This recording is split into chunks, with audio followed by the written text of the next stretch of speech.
السلام عليكم ورحمة الله تعالى وبركاته. أخوات، مرحبا بكم معايا في قناة صفية. نتمنى تكونوا كلكم بخير وعلى خير وفي صحة جيدة. اليوم إن شاء الله فيديو جديد ووصفة جديدة.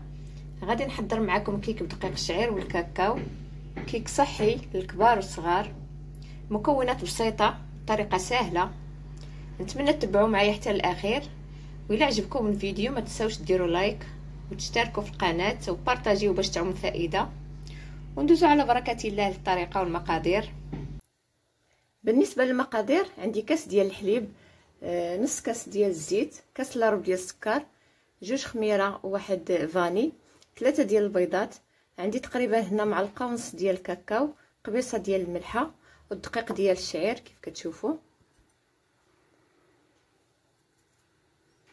دابا غادي ندوزو للطريقة.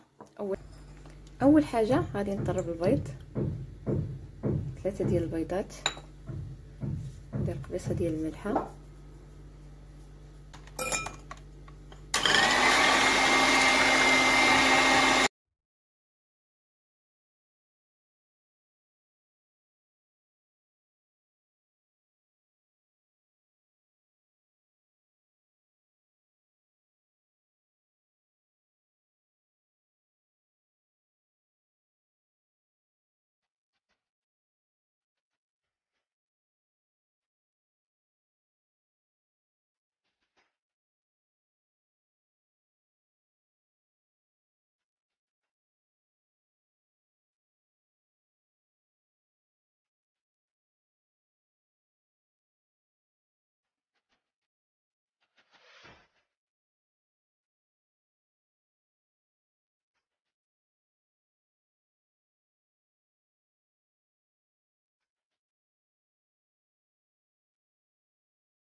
هذا هو القياس ديال الخليط كيف كتشوفوا.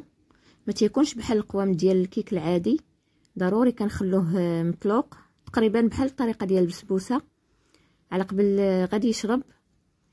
وبالنسبه للدقيق راه مغربل 2 المرات على قبل النخاله ديالو حرشه شويه، ماشي بحال ديال دقيق القمح. وضروري غادي نخليه واحد 10 دقائق حتى يشرب، والخميره غنخليها هي الاخرى. دابا ملي غدوز هاد 10 دقائق غادي نرجع معكم باش تشوفوا القوام ديالو كيف تيكون.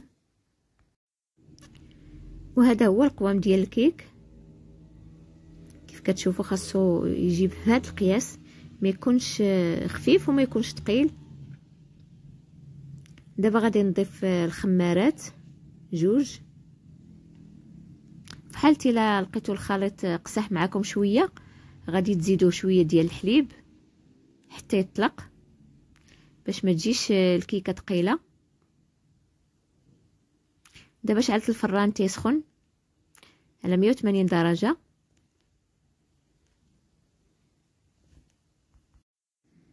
دابا غادي ناخذ المول اللي دهنت بالزيت ورشيته بدقيق الشعير، غادي نصب فيه الخليط وغادي ندخلو الفران يطيب تقريبا 35 دقيقه، ونتلاقاو ان شاء الله مع الشكل النهائي.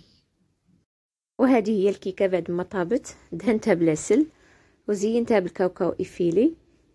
والتزيين كيبقى اختياري، كل واحد كيزين بداكشي اللي عنده اللي موجود. بالنسبه للكاكاو اللي ما بغاش يديرو يقدر يستغنى عليه، غير على قبل الوليدات اي حاجه فيها الشوكولاط كتعجبهم. ودابا غادي نقطع معكم واحد الطريف باش تشوفوها كيف كتجي من الداخل. شوفوا شحال كتجي هشيشه. نتمنى انكم تجربوها، مقاديرها اقتصاديه، كتعطينا كيك صحي ولذيذ بزاف. غير جربوها غادي تعجبكم. ونتمنى انكم تشجعوني وديروا جيم وبارطاجيو ونتلاقاو ان شاء الله في وصفة قادمة بحول الله.